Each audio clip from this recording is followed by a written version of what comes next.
Bom, meus amigos, de volta agora para o nosso terceiro e último bloco. Vamos conversar a respeito do crédito tributário. Nós ainda estamos estudando as normas gerais de direito tributário. Ficaremos um bom tempinho ainda falando acerca delas. Bom, para que a gente possa estudar o crédito tributário, o lançamento que origina o crédito tributário, enfim, continuar a nossa matéria, nós precisamos saber a linha do tempo do direito tributário. Como eu disse para vocês, desde a nossa primeira aula, o direito tributário é lógico, né? Ele segue toda uma lógica, que a partir do momento que você entende, faz com que a matéria fique fácil. Pois bem, eu vou projetar para vocês a linha do tempo do direito tributário, porque nós vamos caminhar com essa linha do tempo a partir de agora. Então, tudo no âmbito do direito tributário começa com a ocorrência do fato gerador, né? Que é a situação descrita na norma, que uma vez acontecida no mundo concreto, dará origem à obrigação tributária. Bom, meus amigos, tudo nascerá com um fato gerador, né? Quando alguém pratica o fato previsto na norma e a gente sabe que esse alguém é o contribuinte. Bom, praticado o fato previsto na norma, nascerá de forma automática e infalível a obrigação tributária, aquele vínculo que une no mínimo duas pessoas, em que de um lado há alguém que tem o direito de exigir a prestação, sujeito ativo, e de outro, alguém que tem o dever de prestá-la, que é o sujeito passivo, né? Sujeito ativo, ente federado, aquela pessoa que tem capacidade tributária ativa, sujeito passivo, contribuinte e responsável, né? Bom, nascida a obrigação tributária, é preciso que esta obrigação, ou melhor, que os elementos desta obrigação sejam materializados. E assim eles o serão via lançamento tributário. Bom, acontecido o lançamento tributário, realizado o lançamento tributário, nascerá o crédito tributário. É possível falar, então, especificamente no montante da dívida, é possível falar no valor atribuído à dívida. O lançamento tributário é que torna a dívida exigível. Meus amigos, não é possível pensar em lançamento tributário sem a ocorrência do fato gerador, sem o nascimento da obrigação tributária, ok? O lançamento faz com que o crédito se torne exigível.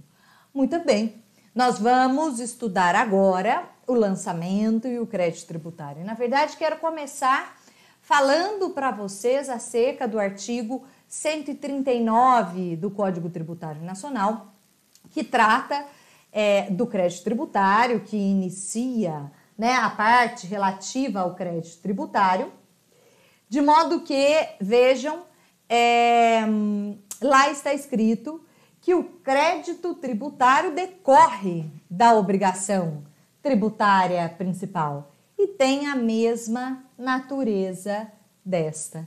Meus amigos, olhem a linha do tempo e me digam se a redação, se o dispositivo ou aquilo que combina o dispositivo está correto. O crédito tributário decorre da obrigação tributária principal e tem a mesma natureza desta, ou seja, consiste numa obrigação de pagar. É lógico que está correto, é lógico que nós estamos diante da linha do tempo do direito tributário e que o crédito tributário decorre da obrigação tributária principal, que é aquela que tem por objeto o pagamento de tributo ou penalidade pecuniária. Muito bem, muito bem. Sabedores da linha do tempo do direito tributário, né? Nós vamos começar a estudar o lançamento tributário. Bom, a definição de lançamento, as finalidades do lançamento, o seu conceito, nós vamos encontrar no artigo 142 do Código Tributário Nacional. Então, vejamos, olha só. O tema da aula de agora diz respeito ao lançamento tributário. O conceito, então, por favor, Coloquem no caderno, nas anotações de vocês, o conceito decorre do artigo 142 do Código Tributário Nacional. E lá está previsto que compete privativamente à autoridade administrativa constituir o crédito tributário pelo lançamento. Então vejam, o artigo 142, a sua redação, no início nos mostra que o crédito tributário decorre do lançamento. Bem como menciona que compete privativamente à autoridade administrativa constituir o crédito pelo lançamento, que é criticado por parte da doutrina quando estamos diante do lançamento por homologação, haja vista que no lançamento por homologação nós temos a maior parte dos atos praticados pelo sujeito passivo, pelo devedor do tributo. Muito bem, mas prevê o CTN competir à autoridade administrativa constituir o crédito tributário pelo lançamento. Portanto, nós temos que guardar, nós temos que saber, nós temos que entender. O lançamento torna o crédito tributário exigível. De modo que, olhem só, o parágrafo único do artigo 142, e aí eu vos mostro, ele estabelece que a atividade administrativa de lançamento é vinculada e obrigatória. Vejam as características do lançamento. O lançamento consiste numa atividade vinculada e obrigatória, vinculada à lei, obrigatória por parte do servidor público competente para a realização do lançamento. E vejam, continua o artigo, sob pena de responsabilidade funcional. Então, olhem, a realização do lançamento consiste numa atividade vinculada, obrigatória, sob pena de responsabilidade funcional. Vem comigo, olha só. Não há discricionariedade para a autoridade administrativa em realizar ou não o lançamento diante da prática do fato gerador, diante do nascimento da obrigação tributária. A autoridade administrativa é obrigada a lançar sob pena de sofrer uma sindicância.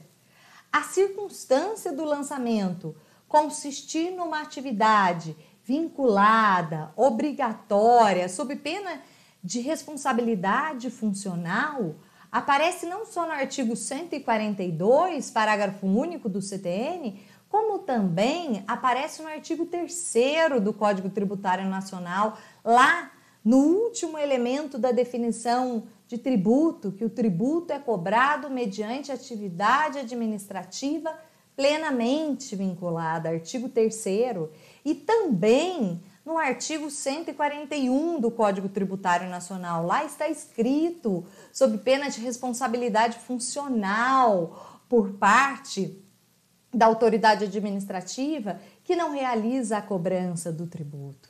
Muito bem, meus amigos, olha só, essas características decorrerão não só do artigo 142, parágrafo único, como também do artigo 3º do Código Tributário Nacional, lá na parte final, e do artigo 141, também do Código Tributário Nacional.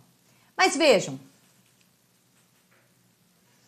eu trouxe para vocês a redação do artigo 142 e depois eu vou separar o artigo 142 em algumas partes, tá? E ele menciona que, vamos juntos? Para quem está aí com o código, peço para que abra o código, faça a leitura. Compete privativamente à autoridade administrativa constituir o crédito tributário pelo lançamento. Até aqui nós já sabemos.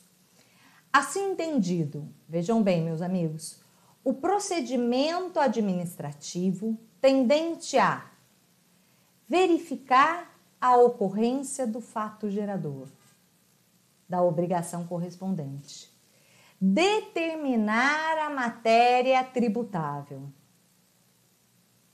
calcular o montante do tributo devido. Identificar o sujeito passivo. E, sendo o caso, propor a aplicação de penalidade pecuniária, ou seja, de multa. Eu chamei a atenção de vocês desde o início da aula para a circunstância principal de que o lançamento constitui o crédito tributário. Mas agora é preciso que nós saibamos que o lançamento ele tem outras finalidades, tá? Finalidades estas que estão mencionadas no artigo 142 do Código Tributário Nacional, as quais eu passo a transcrevê-las.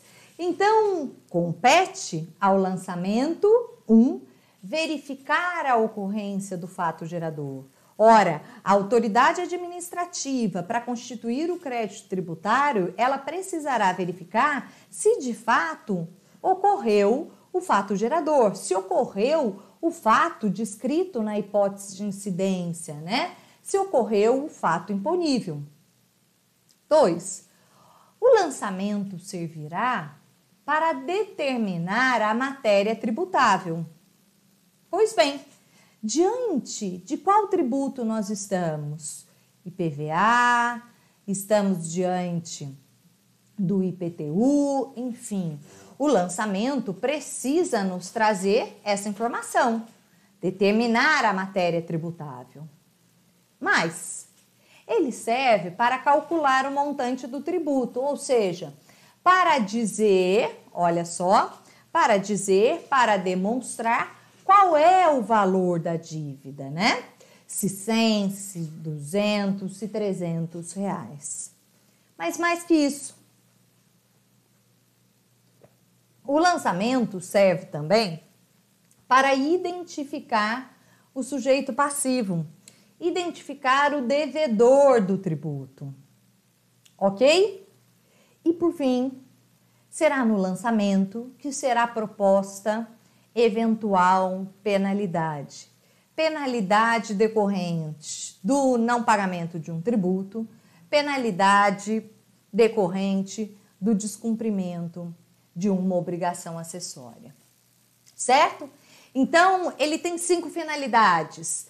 Verificar a ocorrência do fato gerador, determinar a matéria tributável, calcular o montante do tributo, identificar o sujeito passivo e propor penalidade. Ok? Maravilha! E aí, gente, vem comigo. Analisada a questão relativa às finalidades do lançamento, nós precisamos conversar agora acerca da conversão em moeda estrangeira quando o tributo estiver nela expresso. A pergunta é: quando o tributo estiver expresso em moeda estrangeira, nós vamos utilizar a cotação de qual dia para fazer a conversão da moeda estrangeira em moeda nacional? Repito. Se você está importando um produto, por exemplo, dos Estados Unidos, o valor do produto estará em dólar. A conversão do dólar em moeda nacional, em real, será feita com base na cotação do dólar de qual dia?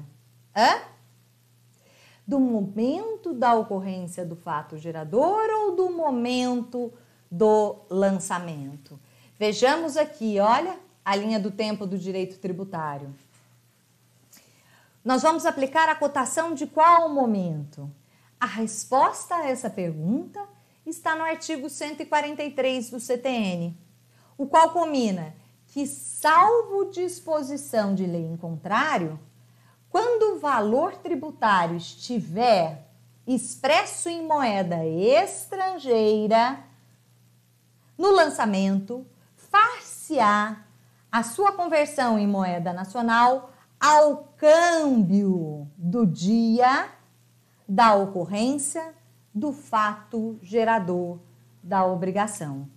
Portanto, meus amigos, a cotação do dólar que a gente vai fazer, vem comigo, para converter a moeda estrangeira em moeda nacional, no caso em apreço, será o do dia da ocorrência do fato gerador. Aliás, será a do dia, exatamente, da ocorrência do fato gerador. Veja o quão importante nós sabemos quando acontece o fato gerador. Até porque nós vamos estudar que a lei aplicável ao lançamento é a lei do tempo do fato gerador. Então, se o tributo é expresso em moeda estrangeira, nós vamos converter esse valor em moeda estrangeira em moeda nacional, utilizando a cotação não da data do lançamento, mas sim da data da ocorrência do fato gerador. É o que nos mostra o artigo 143 do Código Tributário Nacional. Muito bem, maravilha. E aí, que após analisada, né, a cotação que nós vamos utilizar, o câmbio que nós vamos utilizar quando o tributo estiver em moeda estrangeira, precisamos agora falar da lei aplicável ao lançamento. Eu volto à pergunta. Qual é a lei que irá regular o lançamento? A lei do seu tempo ou a lei do momento da ocorrência do fato gerador? Vejam, artigo 144 do CTN determina que ao lançamento nós vamos aplicar a lei do tempo do fato gerador. A lei do tempo do fato gerador. Olha só, meus amigos, aplicar ao lançamento a lei posterior à ocorrência do fato gerador significa admitir a retroatividade da lei tributária, e nós sabemos que a lei tributária, em regra, ela é irretroativa, certo? Tudo bem? Então, ao lançamento, nós vamos aplicar a lei do tempo do fato gerador. Então, nós vamos olhar a alíquota do tempo do fato gerador, da lei vigente ao tempo do fato gerador, a base de cálculo daquele momento. Tá certo, meus amigos? Tudo bem? Ainda que a lei nova seja mais benéfica ao contribuinte, a regra é que nós vamos aplicar sempre a lei do tempo do fato gerador. Muito bem? Nós poderemos aplicar ao lançamento a lei do seu tempo na hipótese contemplada no artigo 144, parágrafo 1º, que trata dos aspectos formais do lançamento, né? Por exemplo, se a nova lei tributária tiver ampliado os poderes de investigação da autoridade administrativa, vejam o artigo 144, parágrafo 1º, nós poderemos aplicar a lei nova ao lançamento. Aliás, o 144 do CTN menciona que o lançamento reporta-se à data da ocorrência do fato gerador e rege-se pela lei então vigente, ainda que ela tenha sido alterada, ainda que ela tenha sido modificada.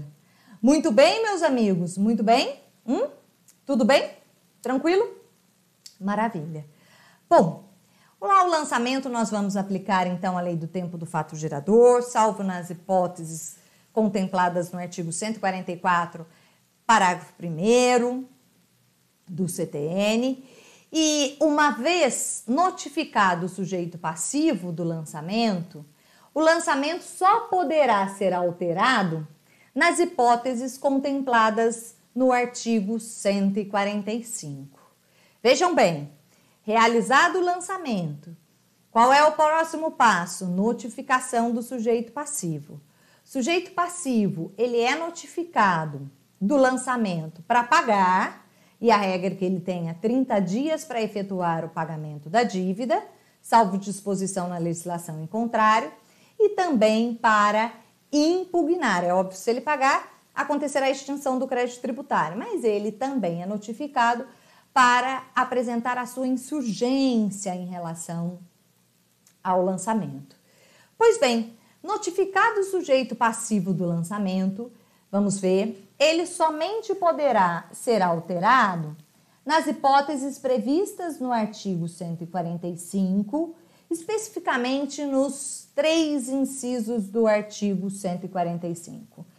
Então vamos lá, primeira hipótese. O lançamento poderá ser alterado por impugnação do sujeito passivo. Acabei de falar. Impugnação diz respeito à insurgência do sujeito passivo. O sujeito passivo, ele pode impugnar o lançamento na primeira instância da via administrativa, primeiro grau de jurisdição administrativo. Não estando satisfeito, ele pode procurar a segunda instância administrativa, interpondo um recurso. E se lhe for dada a razão, a impugnação terá por condão, ou recurso, alterar o lançamento tributário.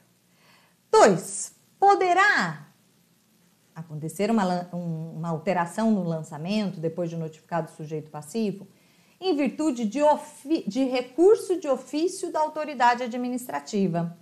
Sabe, vem comigo aqui, sabe o reexame necessário, o duplo grau obrigatório, que está previsto lá no Código de Processo Civil, né? Quando é prolatada uma decisão contrária aos interesses da Fazenda Pública, né? Que dependendo do valor e do ente que nós estamos diante, será preciso que a decisão seja confirmada pelo Tribunal Superior. A mesma coisa acontece na instância administrativa. É possível que aconteça na instância administrativa. É possível, meus amigos, que a legislação, e aí a gente pode ter legislação federal, estadual, municipal, enfim, e legislação em vários estados, legislações de vários municípios, estabeleça a necessidade do recurso de ofício na via administrativa quando a autoridade administrativa prolata uma decisão contrária aos interesses da Fazenda Pública. E em vista do recurso de ofício, é possível a alteração do lançamento. E a última hipótese de alteração do lançamento dar-se-á por iniciativa da autoridade administrativa, iniciativa, vejam, de ofício da autoridade administrativa, nas hipóteses contempladas no artigo 149 do Código Tributário Nacional. O artigo 149 prevê os casos em que o lançamento poderá ser revisto de ofício pela autoridade administrativa e o faz em 9 incisos, né? Vejam que a autoridade administrativa ela pode revisar o lançamento por ela efetuado, mas ela poderá, vem comigo, efetuar a revisão do lançamento efetuado desde que ainda não tenha decaído o direito da Fazenda Pública de efetuar o lançamento, tá? É preciso que estejamos dentro do prazo decadencial para que haja alteração de ofício da autoridade administrativa do lançamento, certo? Então, recapitulando, a alteração do lançamento poderá ser feita em virtude de impugnação do sujeito passivo, de recurso de ofício e de iniciativa de ofício da autoridade administrativa. Essa circunstância aqui da possibilidade da alteração de ofício prevista no artigo 149, que deverá estar dentro do prazo decadencial para que seja possível a alteração, decorre do parágrafo único do citado artigo 149, o qual dispõe que a revisão do lançamento só pode ser iniciada enquanto não extinto o direito da Fazenda Pública, ou seja, enquanto não tiver decaído o prazo da Fazenda Pública para efetuar o lançamento. porque o prazo decadencial em matéria tributária diz respeito ao prazo para lançar, para constituir o crédito tributário, ao passo que o prazo prescricional diz respeito ao prazo que o fisco tem, que a Fazenda Pública tem, né, para propor a execução fiscal, para cobrar o crédito tributário. Tanto a decadência quanto a prescrição são causas de extinção do crédito tributário, nós vamos estudá-la, mas o próximo tema da nossa aula diz respeito às modalidades de lançamento, então nós voltaremos falando acerca dos tipos, das espécies de lançamentos, ou seja, das modalidades.